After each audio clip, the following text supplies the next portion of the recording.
Welcome to Buzz Verdicts, the podcast where the truth gets put on trial and the jury might be a little buzzed. I'm your host and chief storyteller, Aaron Campbell, and joining me on the couch are my three sons and co-hosts, Justice. Yep. Yushan. And Leland.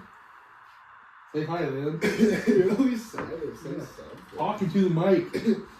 These guys are the real Verdict Squad. Sharp, hilarious, and always ready to call me out when something smells like pure AI fiction. Here's how the podcast works.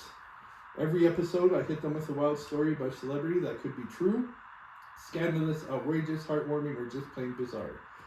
The catch, the story might be 100% true, or it might be a complete fabrication made up by AI. Their job, debate, grill me, throw out their best guesses, and deliver the final verdict. True or AI lie. Justice just wrote the N-word on the whiteboard like every other episode. The name says it all, Buzz Verdicts. They may or may not be under the influence of perfectly legal substances in the province of Manitoba while rendering judgment. No spoilers on who's sipping what or inhaling what, but let's just say the vibes are loose, the laughs will be loud, and the truth, we'll see if it survives the cross-examination. So grab your headphones, pour something cold or herbal, your call, and settle in. It's time for the family to take the stand, the stories to get wild, and the verdicts to drop. Justice Yushan Leland, you all sober enough to tell fact from fiction, or will AI win this round? We'll see. They are not sober at all. Alright then, let's see if today's story holds up in the court of Buzz Verdicts. Okay, so this is episode 9. There's no fucking way you guys are going to guess who this story is about. I will give you $50 if you get it in 4 guesses. I'll give you 4 hints. If you have the name, there's 2 people. If you have one in front, I'll give you $50. Like, that's 2 people. It's 2 people in this story. It's about 2 people. After you tell us who it is, we're going to know who it is? Maybe. Okay, first guess. 2 left-handed starting pitchers who were teammates on the New York Yankees from 1969 to 1972. Both known for solid control on the mound, but modest overall win-loss records in their MLB careers. New York Yankees, 69 to 72.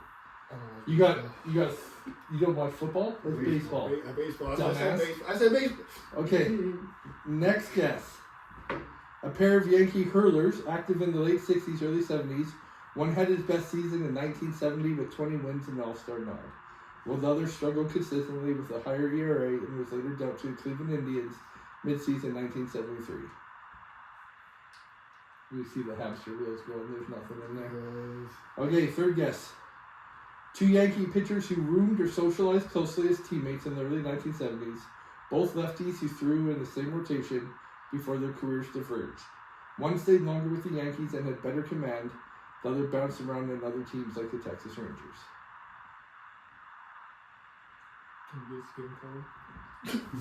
If they played baseball in the 60s and 70s, they're white. Jackie Robinson. No. No, I'm not guessing Jackie. No, there was black players. No. Okay.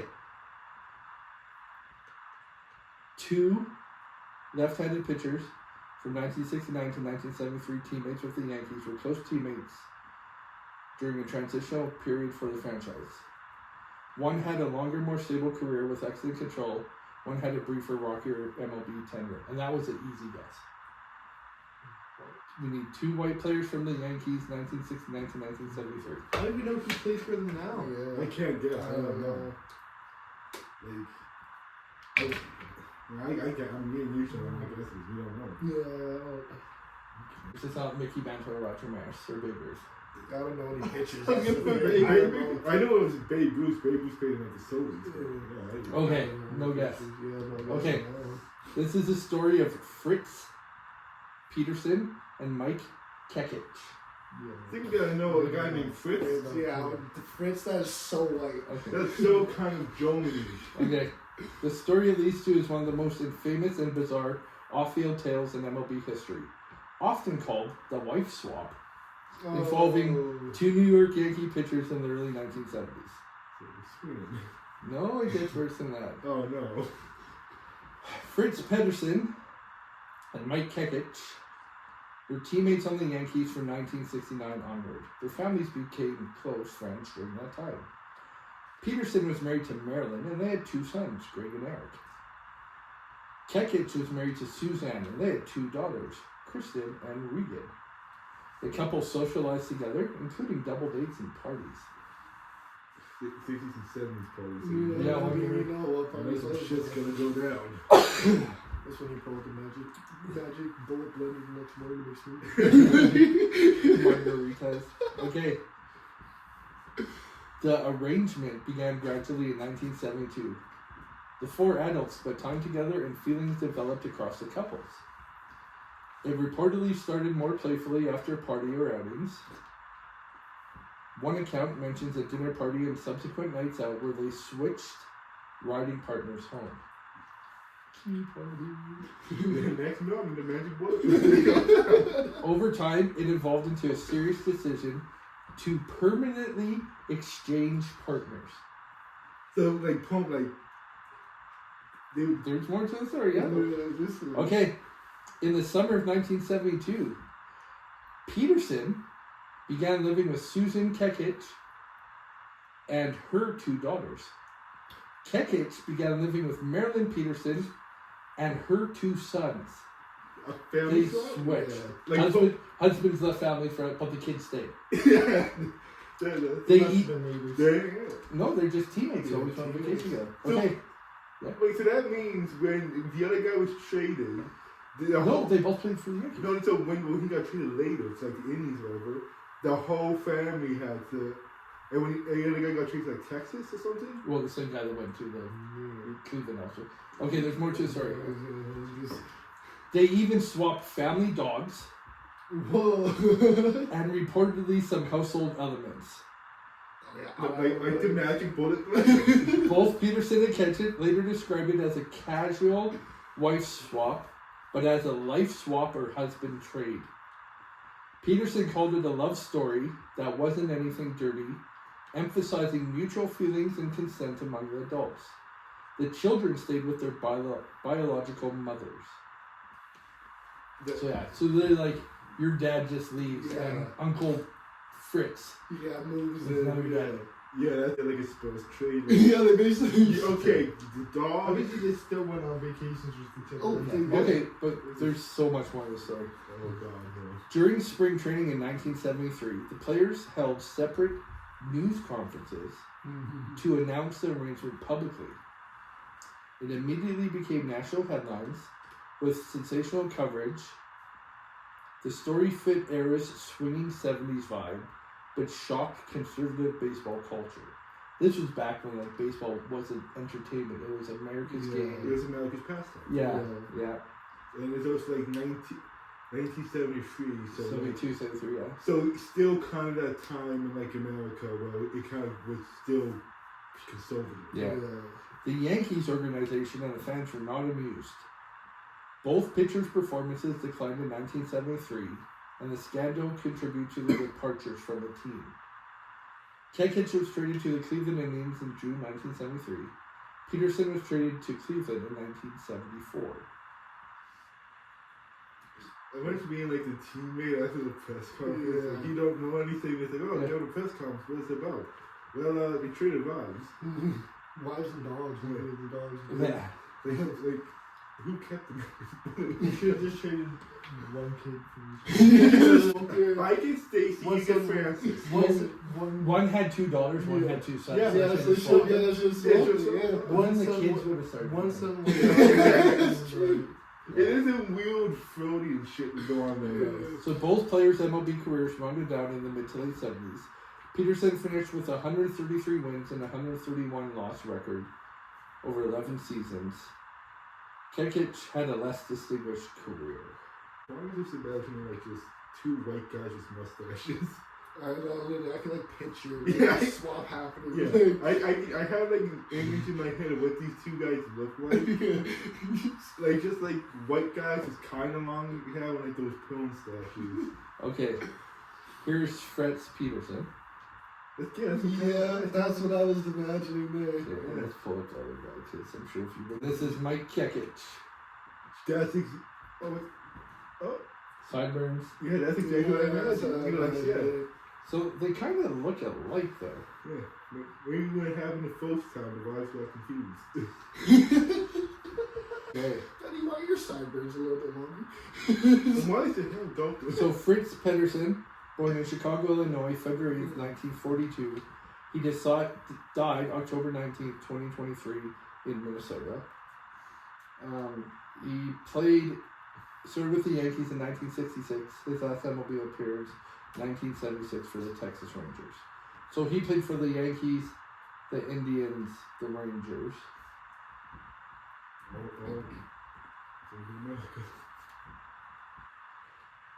The year... So, when the other guy, Kekich, got traded to the Indians, he got traded again, and then Fritz came to the team. So they're almost teammates twice. Damn. We just swap back wives, that's what. Yeah, could have brought the family together. Maybe that would have been the $7 trade. So let's look up his best season. So we both got traded, it's time to trade another friend. They'll be traded at the same team. Okay, so when Peterson left baseball, he provided color commentary for the New York Raiders of the WHA hockey in 1972. Him and Susan lived outside Chicago, where he worked as a blackjack dealer at the Grand Victoria Casino in Illinois. He came out in a book called Ball 4 in 1970. Peterson released his first book, Mickey Mantle's Going to Heaven, in July 2009. I don't know why he's doing that. He survived prostate cancer twice. He is a religious man. He's Is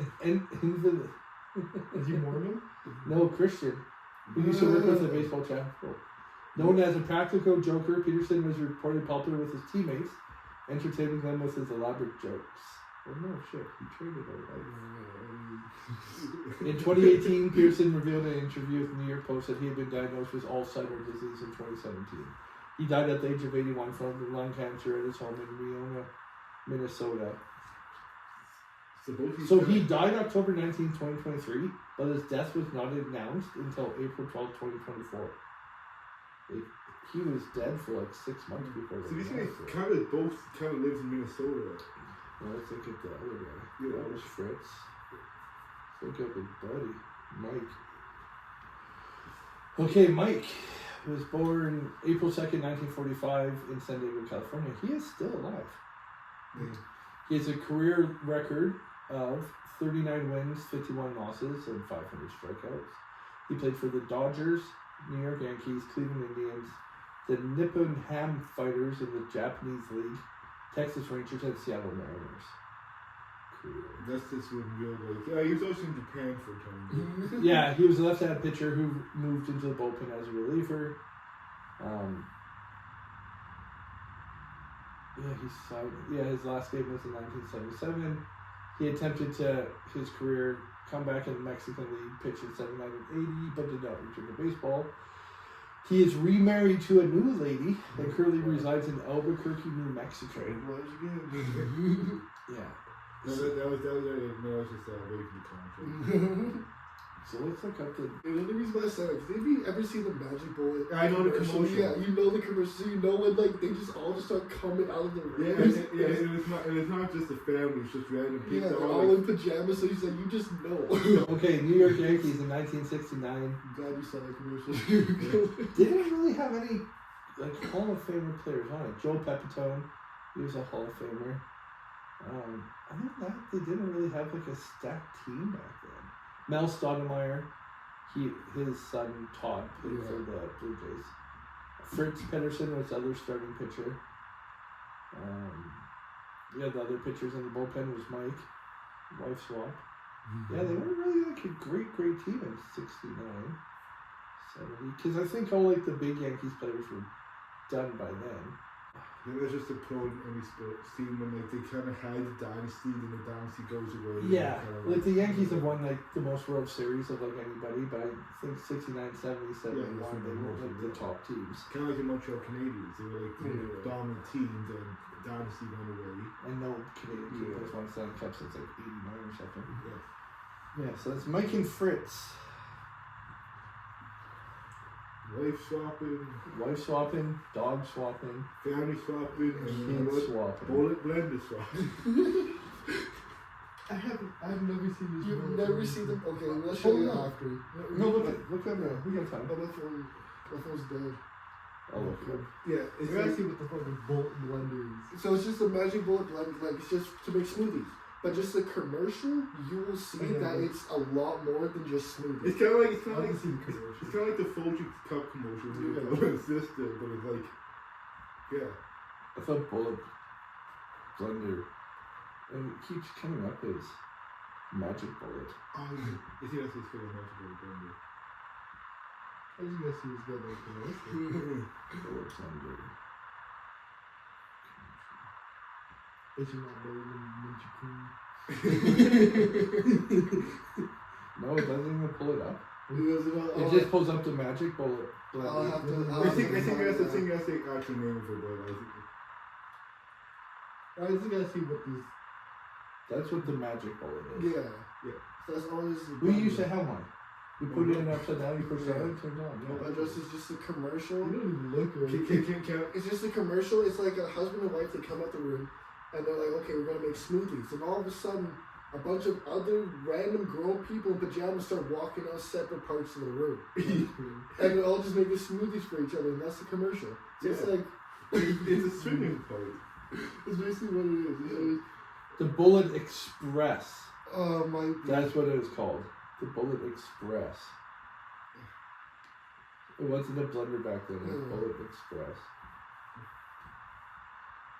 Express Blenders 1970s commercial. Yes. The commercial's 21 minutes long. But no, I please get my phone to find it because I can find it after too. we have show we get. Is that the one you're talking about? No, there's a different. I'll search it up. It's such a soda commercial and it has like soda reviews on YouTube. Yeah, it's called the Bullet Express. No, I have to show. I have the video on my phone. I know for a fact I understand. It says there's no denying that the magic bullet deserving place in the pantheon of great infomercials. Sharing company with Wanco Electric Food Dehydrator and Showtime Rotisserie. After its launch, the infomercial for the magic bullet quickly gained popularity beyond the usual audience paid programming. It became a mainstay on early Saturday and Sunday mornings, taunting its hungover viewers with the promise of 10-second omelets and muffins. That's way more. Okay, here we go. And the more I watched the Magic Bullet infomercial, the more it became appreciated, like the complex storyline of a possible swinging couple that needed to juggle all the needs of their eccentric guests in order to ensure a successful brunch that possibly capped off with a wild no-holds-barred key party, and how the actors managed to take their one-note characters and stretch them into two, sometimes three-note characters. The talented collection of actors really made me believe that they had to have this wonderful invention. Did I detect a hint of jealousy among the house guests, or was it just the smell of the Alfredo sauce warming up in the microwave? I'll never know for sure. Because the director left some loose ends untied, and which is a bold move and the one that paid off. Of course, the star of the production was the party host and the inventor of the Magic Bullet, Mick Hasty. With his confident manner, charming accent, and witty banter, Mick worked his way through the kitchen, feeding his guests, while also teaching them about 3 different blades that come with the apparatus. All that without even breaking a sweat. Suffice to say, I became a fan of this. So I did what any fan would do. I tried to write Mick Hasty a fan letter. I began my research for contact information by exploring the Magic Bullet website, but there's only general info on the product itself. No way to get hold of Mick or his agency. I settled on sending an email to the customer support center and see if they could answer any other questions concerning the infomercial. Here's the email. Oh god. Oh, did they even answer? Oh, I don't even think they answered. It's the most unexpected commercial because it's a husband and wife and they're like in the kitchen they're talking. Then like you know what these then like 10 other people show up. So it wasn't a commercial, it was a 30-minute infomercial on TV. Yeah. But some shit like that, and then it just cuts to the Magic Bullet. Right? Yeah, $9.99. I want to know what happened. Okay, let's read this story again and get your guys' guesses. Fritz and Mike Kekich were teammates on the Yankees from 1969 onward. Their families became close friends during that time. Peterson was married to Marilyn and they had 2 sons, Greg and Eric. Kekich was married to Susan and they had 2 daughters, Kristen and Regan. The couple socialized together during double dates and parties. The arrangement began gradually in 1972. The four adults spent time together and feelings developed across the couples. It reportedly started more playfully after a party or outings. Over time, it evolved into a serious decision to exchange partners. Summer of 72, Peterson began living with Susan and her two daughters. Kekich began living with Marilyn and her two sons. They even swapped family dogs. Both Peterson and Kekich later described it was not a casual wife swap, but as a life swap or a husband trade. Peterson called it a love story that wasn't anything dirty, emphasizing mutual feelings and consent among adults. The children stayed with their biological mothers. During spring training 1973, they held separate news conferences to announce the arrangement publicly. It became national headlines. The story fit the era's swinging 70s vibe, but shocked conservative baseball culture. The Yankees organization fans were not amused, but both pitchers' performances declined in 1973, and the scandal contributed to their departures from the team. Both players' MLB careers wound down in the mid to late 70s. Peterson finished with a 133 and 131 record for 11 seasons, known for low walks. Kekich had a less distinguished career. So is this story 100% true, or does this story have a lie in it? You got the error wrong. Here was the 70s. It was 72. Good. Yeah. Oh, the swinging 70s. Okay. But rare, the story, everything has to be 100% true. Yeah, it has to be true. Press conference, swapping, everything. Imagine having a press conference for that shit. Yeah. If it wasn't the dog, if they did swap dogs, technically the story's a lie. I'm just imagining it. But imagine being a reporter, think, oh, the Yankees are having a press conference. You gotta go down there. Two press conferences. Yeah, two press conferences. It has to be something important. Just for two chuckle fucks to show up and say, hey, guess what happened, guys? So the scores after, this is episode 9, after 8 episodes. Justice is 4-4, 1 game win streak. Yushon is 4-4, 1 game win streak. Leland is 6-2. He's on a 4-story win streak. So is this story 100% true or a lie? We'll let Justice go first. Justice says it's true. It's in the 70s. Yushon. It's the same. True. 100% true. Leland. I said not true. Leland says not true. This story is 100% truthful. I got that. 100% truthful. I knew it. So That's there's just some weird shit baseball players do. so there's more. I'm gonna read you the rest of the story now that we know what happened. Oh, shit. So what happened afterward? This is the first time in Bud's voting, so the story continues after the voting. Well, if I read this, you would know it was true. What happened afterward? Peterson and Susan Kekich. They married in 1974 and stayed together for nearly 50 years. They had additional children together.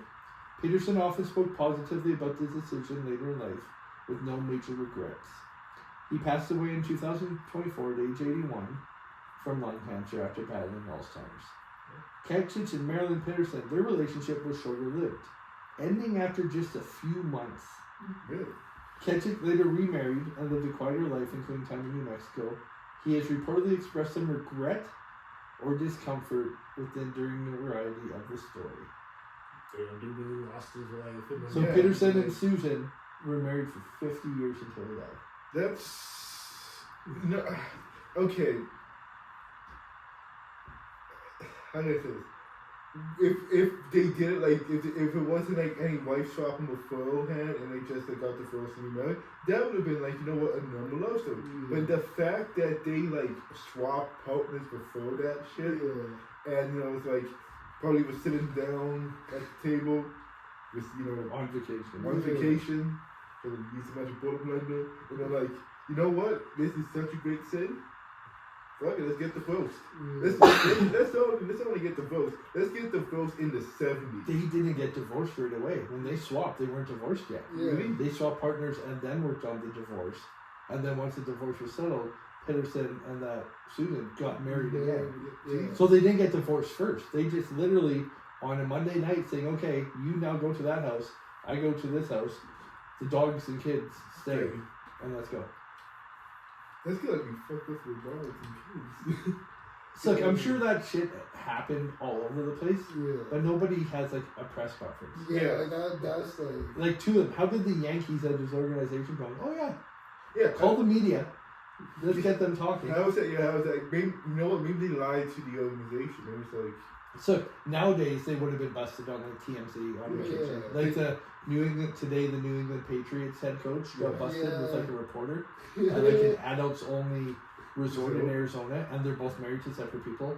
And somebody gave a picture to TMZ of them like holding hands and hugging. Like, and he's just been the Patriots head coach Mike Vrabel for like 2 years. And now she's suspended from work. He's like has a press conference for the draft. He's like, no, not done. So nowadays that shit you would find it out. Yeah. But back in the 70s, they only made you fly something out if someone told you. So that's the thing. If they would just kept their mouth shut and not say anything, nobody would know about their teammates. And back then, teammates didn't say shit. Yeah, like I would just shut up. Yeah, just be like, okay, cool. Yeah, have fun. Right, it's your life. But it's the 70s, you know what? It's the 70s. It's the 70s. Everyone has the dope, dick little fucking mustache. Okay, so this is the second time in 9 episodes that Justice and Yushan got it right and Leland got it wrong. The other episode was the Obama one. So right now that moves Justice to 5-4, Yushan to 5-4, Leland to 6-3 after 9 episodes. So yeah, episode 9 is in the books. This episode comes out May 15th. So it's going to come out in like a month. So hopefully the other guy doesn't die by then when we have to update it. If he dies before we put it in the memorial. Loving memory of the wife swapper. Then at the end, we put a picture of the magic bullet and Wu-Tangs for the church. Okay, that's the end of episode 9. You guys can find this on YouTube. Clips will be on Instagram, X, TikTok, and hopefully we don't get to take it down because Yushan makes humping noises in clips. I think I banned TikTok first. Watch Forrest Gump, you know. Episode 9 over. Wu-Tangs for the children and don't trade wives. We're out. Or trade wives. Bye.